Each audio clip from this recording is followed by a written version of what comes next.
తల్లిని పోలీస్ స్టేషన్లోకి పిలిచి నీ కొడుకు ఫోటోకు దండేసుకో అని చెప్పి ఏకంగా సిఐ మాట్లాడుతూ తల్లిని హేళనగా మాట్లాడమే కాకుండా చివరకు తన సాయి అనే ఆ పిల్లాడి చావుకు కూడా కారణమయ్యే పరిస్థితిలోకి పోతే ఆ రోజు నుంచి 9వ తారీఖు నుంచి ఆ తల్లి ప్రతిరోజు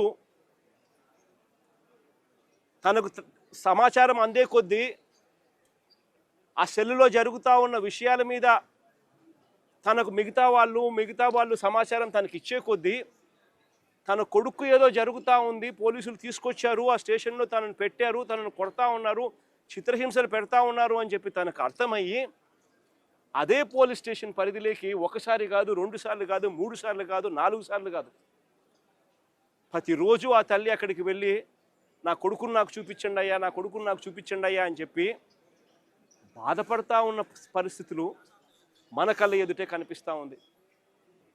ఇది జరిగిన ఘటనను చూసుకొని ఈ తల్లితో పాటు ఆ అబ్బాయి చిన్నమ్మనేమ్మ లాయరు దుర్గమ్మ, ఆ లాయరు వాళ్ళిద్దరూ డీజీపీ ఆఫీస్కు వెళ్ళి దుర్గమ్మ అనే లాయర్ డీజీపీ ఆఫీస్కు వెళ్ళి రాతపూర్వకంగా ఇది జరుగుతూ ఉంది అని చెప్పి ఏకంగా కంప్లైంట్ ఇవ్వడం జరిగింది. కంప్లైంట్ ఇస్తే ఆ కంప్లైంట్ ఏమైంది, చివరికి చెత్తబుట్టలెక్కి డీజీపీకి కంప్లైంట్ ఇవ్వడం, డీజీపీ సిపికి పంపించడం, సిపి యాక్షన్ తీసుకోవాల్సింది పోగా సిపి ఏం చేస్తూ ఉన్నారు, తల్లి దగ్గరికి మిగతా వాళ్ళని పంపించి బేరం పెట్టించే కార్యక్రమం చేస్తూ ఉన్నారు. ఖచ్చితంగా ఏదో జరిగింది, నా కొడుకు ఏదో జరిగింది అని చెప్పి ఆ తల్లికి పూర్తిగా అర్థమై జూన్ 2వ తారీఖున హైకోర్టులో హీబియస్ కార్పస్ పిటిషన్ వేసి నా కొడుకును వీళ్ళు హత్య చేసినారు, నా కొడుకు కనిపించడం లేదు, నా కొడుకును దయచేసి నాకు చూపించండి అని చెప్పి తల్లి ఆవేదనతో పిటిషన్ వేసినారు. కోర్టు ఇంటర్వ్యూన్ అయ్యి హీబియస్ కార్పస్ మీద స్పందించే కార్యక్రమం చేస్తే ఆ తర్వాత మనలాంటి వాళ్ళు అందరూ కూడా జరుగుతూ ఉన్న అన్యాయాన్ని చూడలేక అందరూ కూడా ఆ తల్లికి సపోర్టుగా నిలబడితే అప్పుడు గత్యంతరం లేక ఈరోజు సిఐని సస్పెండ్ చేశారు. నేను అడుగుతా ఉన్నా, సిఐని ఎందుకు సస్పెండ్ చేశారని చెప్పి చెప్పగలరా? సిఐని ఎందుకు సస్పెండ్ చేశారని? సిఐని సస్పెండ్ ఎందుకు చేశారు? చంపేశాడనే కదా, మీరు దానికి ఒప్పుకున్నారు కాబట్టే కదా ఈరోజు సిఐని సస్పెన్షన్ జరిగింది. అంటే ఒకే పోలీస్ స్టేషన్లోనే ఆ సిఐ పరిధిలోనే ఆ సిఐని ప్రొటెక్ట్ చేస్తూ ఏసీపీని ప్రొటెక్ట్ చేస్తూ కమిషనర్ని ప్రొటెక్ట్ చేస్తూ డీజీపీ మొత్తం అందరికీ తెలిసి సిఐ స్టేషన్లో ఒక హత్య కాదు పోలీస్ స్టేషన్లో ఇలాగనే కొడుతూ ఒకరు చావుకు కారణమైతే ఇంకొకరు ఆత్మహత్య చేసుకుని వీడియో ద్వారా తన మెసేజ్ను తెలియజేసిన పరిస్థితి. నేను ఒకటే చెప్తా ఉన్నా, ఈరోజు సస్పెన్షన్ అంటే ఏంది? టెంపరీగా ఒక పోలీస్ ఆఫీసర్ను డ్యూటీస్ నుంచి తప్పించడం. అంటే ఒక మనిషి హత్య చేసిన ఆ మనిషి కొట్టి గోరులు పీకి రకరకాల చిత్రహింసలు పెట్టి చివరికి హత్య చేస్తే మనిషిని నువ్వేం చేస్తా ఉన్నావు? శిక్ష కేవలం టెంపరీగా తన డ్యూటీ నుంచి సస్పెండ్ చేస్తూ ఉన్నారు. ఇదే చేయాల్సింది. అది కూడా ఇంత పెద్ద ఇష్యూ అయి బయటకు వచ్చిన తర్వాతనే మీకు చేయాలన్న కనీసం ఆలోచన వచ్చింది. ఇది బయటికి రాకపోయినంటే అది కూడా ఆలోచన కూడా వచ్చేది కాదు. ఒకవైపున ఇంత హేయమైన కార్యక్రమం జరిగింది అని అంటే ఆ సిఐని, ఆ బాధితుడైన ఏసీపీని, ఆ బాధ్యులైన కమిషనర్ను, వీళ్ళందరినీ డీజీపీ వరకు కూడా మర్డర్ కేసు ఛార్జ్ చేసి స్టేషన్లలో పెట్టాల్సింది పోయి కేవలం ఒక సిఐని టెంపరీగా సస్పెన్షన్. అంటే దాని అర్థం ఏంది? అందరూ పగడ్బందీగా కలిసికట్టుగా నేరం చేసి తూతూ మంత్రంగా కంటి తుడుపు చర్యగా కేవలం టెంపరీగా ఒక అధికారిని తప్పించినారు. ఇదా ఈ రాష్ట్రంలో మనం చూడాల్సింది? తప్పు చేస్తే ఆ పిల్లాడి వయసు ఎంత? 23 ఏళ్ళు. అంటే వీళ్ళంతా చిన్నపిల్లలే. ఏదో తెలుసో తెలియకో కొద్దో గొప్ప ఎవరైనా తప్పు చేసిండొచ్చు. ఈ పిల్లాడైనా కానీ చేసిన తప్పుకు కోర్టులు ఉన్నాయి. కోర్టు ఈ పిల్లాడికి కోర్టు ఈ పిల్లాడిని ప్రొడ్యూస్ చేయమని చెప్పి సమన్ చేసింది. వీళ్ళు చేయాల్సింది ఏంది? ఆ పిల్లాడిని తీసుకొని రావడం, కోర్టుకు సబ్మిట్ చేయడం. అది పోలీసులు చేయాల్సింది. ఏం శిక్ష వేయాలి, ఆ పిల్లాడు చేసిన తప్పేంది, ఆ తప్పులో నిజం ఉందా లేదా అన్నది ఆర్గ్యుమెంట్లు జరుగుతాయి, నిర్ధారణ చేస్తారు. ఆ తర్వాత జడ్జు తనకు ఏ శిక్ష కరెక్ట్ అని చెప్పి అనిపిస్తే ఆ శిక్ష కోర్టు వేస్తుంది. కానీ ఇక్కడ కోర్టు పాత్రను ఏకంగా వీళ్ళే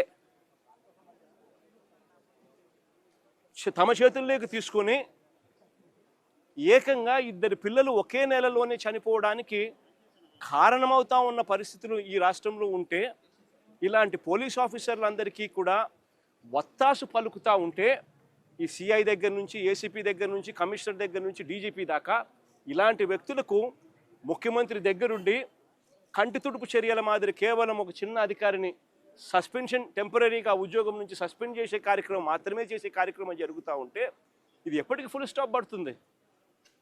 ఇది ఫుల్ స్టాప్ పడాలి అని అంటే దీని మీద సిబిఐ ఎంక్వైరీ జరగాలి. ఎవరెవరు దీంట్లో ఇన్వాల్వ్ అయి ఉన్నారు అన్న సంగతులు బయటికి రావాలి. ఏకంగా ఒక పోలీస్ స్టేషన్ పరిధిలో 2 చావులకు కారణమైతే ఆ పోలీసుల మీద మీరు ఎందుకు యాక్షన్ తీసుకోవడంలో ఇంత డిలే జరిగింది? చివరికి మీరు యాక్షన్ తీసుకుంది కంటి తుడుపు చర్యగా కేవలం సస్పెన్షన్ మాత్రమే, టెంపరీగా ఉద్యోగం నుంచి పక్కన పెట్టిన పరిస్థితులు మాత్రమే చేశారు అని అంటే దాని అర్థం ఇది ఒక్కరితో కాదు, ఇది ఒక సిస్టమేటిక్ పద్ధతిలో జరుగుతూ ఉన్న క్రైమ్ అని. ఈ క్రైమ్లో ఒకరు కాదు, ఒక సిఐ ఒకడే కాదు, ఈ సిఐకి పైన ఏసీపీ, ఏసీపీకి పైన కమిషనర్, కమిషనర్ పైన చివరికి డీజీపీ దాకా కూడా అందరూ ఇన్వాల్వ్ అయి ఉన్నారని కూడా ప్రస్ఫుటంగా కనిపిస్తూ ఉంది. కాబట్టి ఖచ్చితంగా సిబిఐ ఎంక్వైరీని ఖచ్చితంగా డిమాండ్ చేస్తూ ఉన్నాము. డిమాండ్ చేయడమే కాకుండా న్యాయ పోరాటంలో ఈ తల్లికి, ఆ చనిపోయిన ఇంకొక పిల్లాడి కుటుంబానికి న్యాయ పోరాటంలో వాళ్ళకు సంపూర్ణంగా తోడుగా వైఎస్ఆర్ కాంగ్రెస్ పార్టీ సంపూర్ణంగా వాళ్ళకు తోడుగా ఉంటుందని కూడా ఈ సందర్భంగా ఖచ్చితంగా తెలియజేస్తా ఉన్నాం.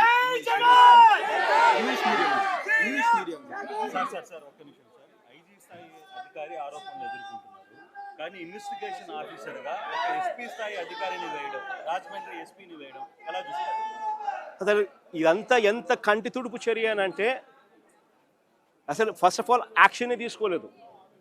యాక్షనే మే 9వ తారీఖు నుంచి మే నెలలోనే ఏకంగా రెండు మర్డర్ ఇన్సిడెంట్లు జరిగితే, ఒకరు ఆత్మహత్య చేసుకోవడము, ఒకరు చనిపోవడము 2 కనపడితే, చివరికి ఈరోజు జూన్లో వచ్చిన తర్వాత బయటకు వచ్చిన తర్వాత కంటి తుడుపు చర్యగా కేవలం టెంపరీగా సస్పెన్షన్ మాత్రమే, అరెస్టులు కూడా చేయకుండా కేవలం టెంపరీగా సస్పెన్షన్ మాత్రమే చేస్తున్నారు అని అంటే దాని అర్థం ఏ రకంగా వీళ్ళంతా ఈ క్రైమును బయటికి రాకుండా మరోవైపున ఈ తల్లి దగ్గరికి, ఈ కుటుంబం దగ్గరికి పంచాయతీలు చేసి సర్దుబాటు చేసుకునే దానికోసం ఏకంగా రాయబారాలు నడుపుతూ బేరాలకు ఏకంగా పోలీసులకు సైతం ఇక్కడ తెలుగుదేశం పార్టీ, ఇక్కడ జనసేన పార్టీకి సంబంధించిన ఇన్ఛార్జీలు కూడా వచ్చి మాట్లాడుతూ ఉన్నారు అని అంటే ఎంత దారుణమైన పరిస్థితులు ఈ రాష్ట్రం ఉందనేది గమనించాలి.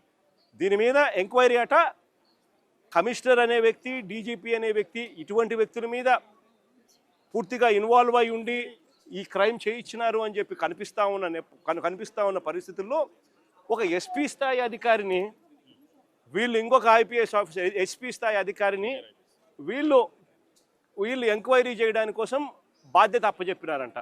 అంటే ఏ రకంగా వీళ్ళు దీన్ని లా అండ్ ఆర్డర్తో ఏ రకంగా చెలగాటలాడుతూ ఉన్నారు, ప్రజల ప్రాణాలతో వీళ్ళు ఏ రకంగా చెలగాటలాడుతూ ఉన్నారని చెప్పడానికి ఇది ఇంకొక నిదర్శనం. నేను ఒకటే చెప్తా ఉన్నాను, ఇది ఖచ్చితంగా సిబిఐ ఎంక్వైరీకి పోవాలి. బాధ్యులు ఎవరెవరైతే ఉన్నారో సిఐ దగ్గర నుంచి, ఏసీపీ దగ్గర నుంచి, కమిషనర్ దగ్గర నుంచి చివరికి డీజీపీ, డీజీపీ పై స్థాయి నుంచి కూడా హోమ్ మినిస్టర్ పై స్థాయి నుంచి ముఖ్యమంత్రి కూడా అందరూ కూడా లథార్జిక్ యాటిట్యూడ్తో అందరూ కవరప్ చేయాలి అని తాపత్రయమే కనిపిస్తూ ఉంది. కాబట్టి అందరూ దీంట్లో క్రైమ్లో ఇన్వాల్వ్ అయి ఉన్న పరిస్థితుల్లో సిబిఐ పిక్చర్లోకి వచ్చి దోషులను ఎవరెవరికి ఇది తెలిసి జరుగుతూ ఉన్నది, తెలిసి ఏ రకంగా వీళ్ళు ప్రొటెక్ట్ చేస్తూ ఉన్నారు, ఇది ఒక రొటీన్ పద్ధతిలో ఈ మాదిరిగా లాకప్ డెత్తులు ఎందుకు జరుగుతూ ఉన్నాయి, దీన్ని కట్టడి చేయాలని అంటే ఖచ్చితంగా సిబిఐ రావాలి, వచ్చి దీనికి ఫుల్ స్టాప్ పెట్టాలి అని చెప్పి ఖచ్చితంగా డిమాండ్ చేస్తూ ఉన్నాం.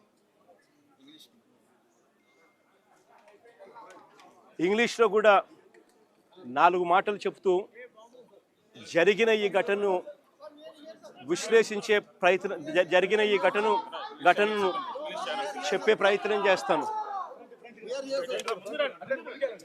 ఇటు వచ్చి రాఘవ, ఇటు వచ్చి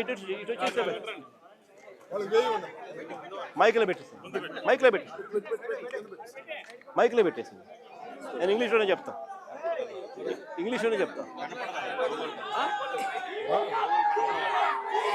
ఎట్టాగు వినపడదు కనపడదు, దీంట్లో నుంచి తీసుకోవాల్సింది. కనపడదు, ఎలా వినపడదు, ఒక మైకే కనపడతాయి. ఇన్ని మైకులు ఉన్నాయి కదా, కనపడవు.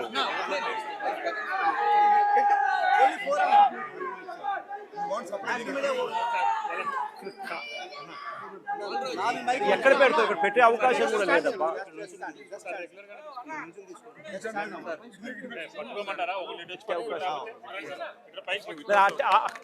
అట్టే పట్టుకో, వదిలే.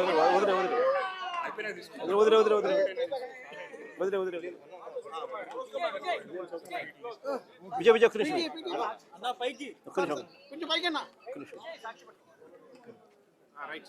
The incident which took place today, the incident in fact which had come out into open today is the most heart-touching event that could ever take place. Right beside me is the mother of the child, who is barely 23 years old, who has been killed in the police station. In the same very month in May, when this incident took place, in that very same month itself, there is another incident which took place wherein another youngster, he would also probably be looking at the video. This boy also probably would be in less than 20 or so. This boy also committed suicide. In fact, making a video of it, clearly naming the circumstances which led to his suicide, clearly stating in his voice